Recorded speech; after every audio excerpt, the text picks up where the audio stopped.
Selamat berjumpa kembali Bapak Ibu Saudari-saudara, umat beriman yang terkasih dalam Tuhan, para pendengar setia Renungan Mutiara Pagi, dimanapun Anda berada. Salam jumpa, salam sehat penuh berkat. Hari ini, hari Selasa tanggal 8 Juni 2021, saya Romagus CSSR mengajak Bapak Ibu Saudari-saudara merenungkan Injil Matius bab 5 ayat 13 sampai 16. Dalam nama Bapa dan Putra dan Roh Kudus. Amin. Dalam khotbah di bukit, Yesus berkata, "Kalian ini garam dunia. Jika garam itu menjadi tawar, dengan apakah dapat diasinkan? Tiada gunanya lagi selain dibuang dan diinjak-injak orang. Kalian ini cahaya dunia. Kota yang terletak di atas gunung tidak mungkin tersembunyi. Lagi pula, orang tidak menyalakan pelita lalu meletakkannya di bawah gantang, melainkan di atas kaki dian, sehingga menerangi semua orang di dalam rumah itu. Demikianlah hendaklah cahayamu bersinar di depan orang, agar mereka melihat perbuatanmu yang baik dan memuliakan Bapamu di surga." Demikianlah Injil Tuhan. Bapak Ibu Saudari-saudara, umat beriman terkasih dalam Tuhan, hari ini kita mendengar dalam bagian khotbah di bukit. Sejak hari Senin sampai hari Sabtu nanti, sabda Tuhan itu berbicara tentang khotbah Yesus di atas bukit. Dimulai dari sabda bahagia dan seterusnya. Kita dengar hari ini Tuhan Yesus menyinggung tentang dua hal yang kita kenal, yang kita tahu, dan yang sering kita pakai karena kita butuhkannya, yaitu garam dan terang. Bapak Ibu Saudari-saudara umat terkasih dalam Tuhan, garam kita perlukan sebagai salah satu bahan untuk masakan.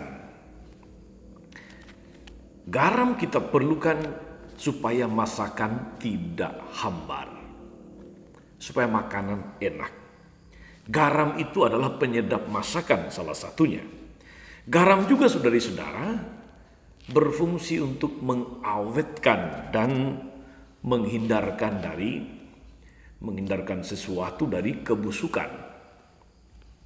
Garam juga berguna untuk mengusir ular. Kalau Anda camping ke gunung atau kemana saja, biasanya di sekitar area camping, di sekitar tenda lalu ditaburi garam supaya ular tidak masuk ke tenda.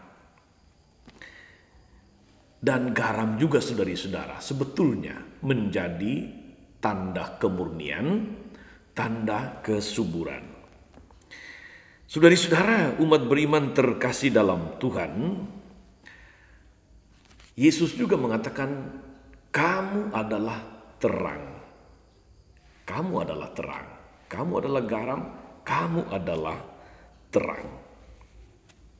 Saudari-saudara umat beriman terkasih dalam Tuhan, terang sungguh kita butuhkan, itu pasti. Tak mungkin kita bisa hidup dengan aman, dengan nyaman, beraktivitas dengan baik, kalau pada malam hari segala sesuatu menjadi gelap gulita. Kita membutuhkan terang, kita membutuhkan cahaya.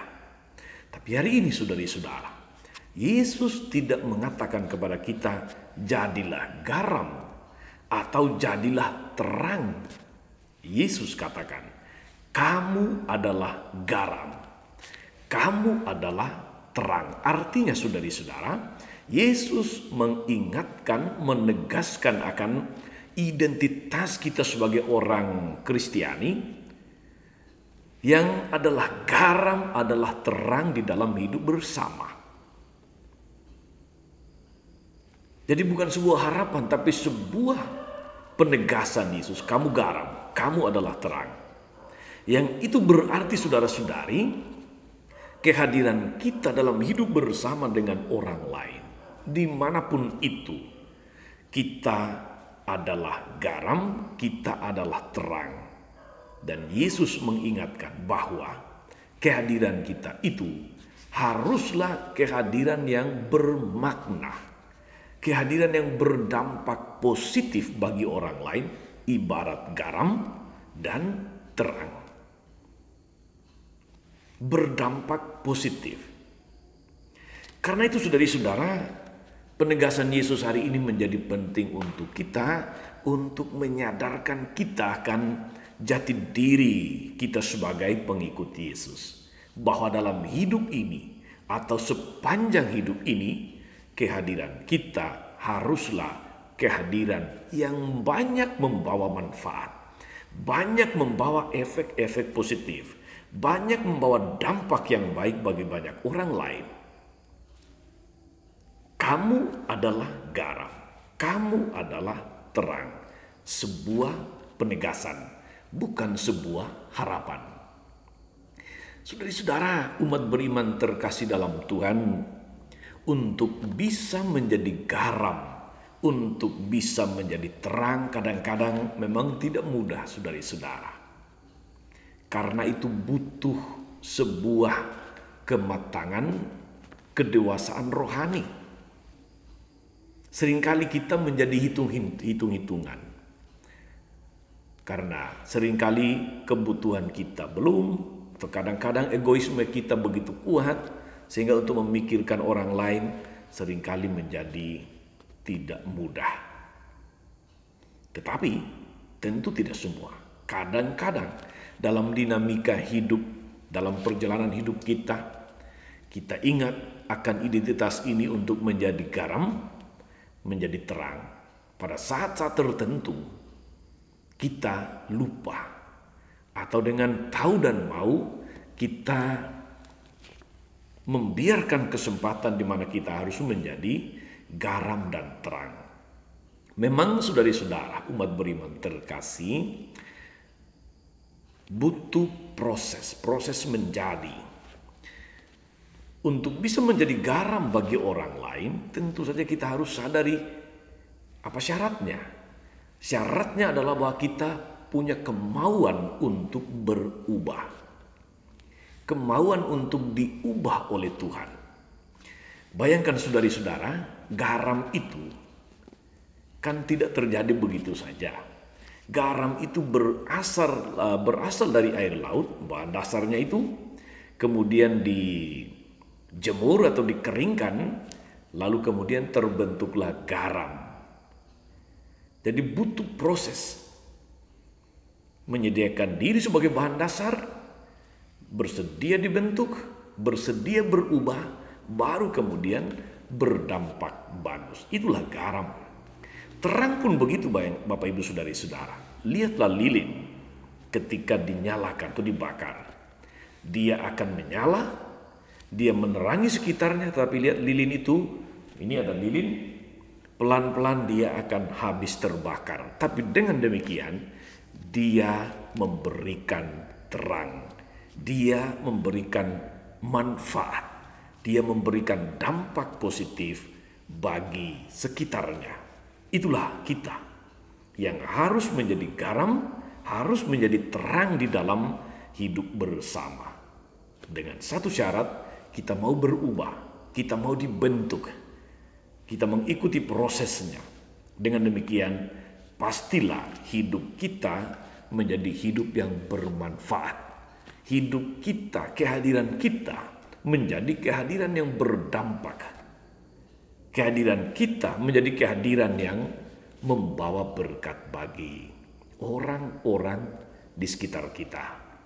Saya mengingat satu kalimat ini yang mengatakan, sebaik-baik orang adalah yang bermanfaat bagi orang lain.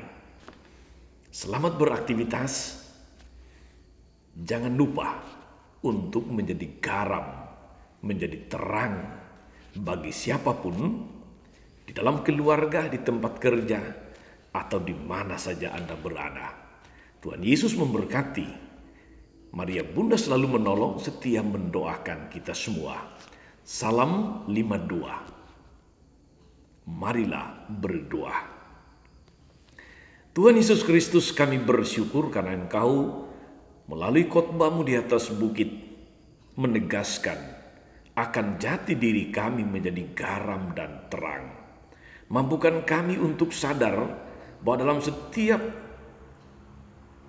keberadaan kami, dalam setiap aktivitas pelayanan kami haruslah menjadi garam bagi banyak orang lain. Menjadi garam dan terang yang berdampak positif, yang bermanfaat, yang bermakna, yang menjadi berkat bagi orang lain, bagi dunia sekitar kami. Mampukan kami Tuhan, agar sepanjang hari ini kami boleh membawa dampak-dampak positif, pengaruh-pengaruh yang baik bagi banyak orang di sekitar kami. Soalnya Tuhan dan pengantara kami sepanjang segala masa. Amin. Saudari-saudara sekalian, berkat Allah turun atas saudari-saudara, atas mereka yang kita doakan atau kita janjikan doa. Mereka yang terus berusaha menjadikan hidupnya garam dan terang bagi sesama. Segala rencana karya dan pelayanan kita sepanjang hari ini, Bapa dan Putra dan Roh Kudus.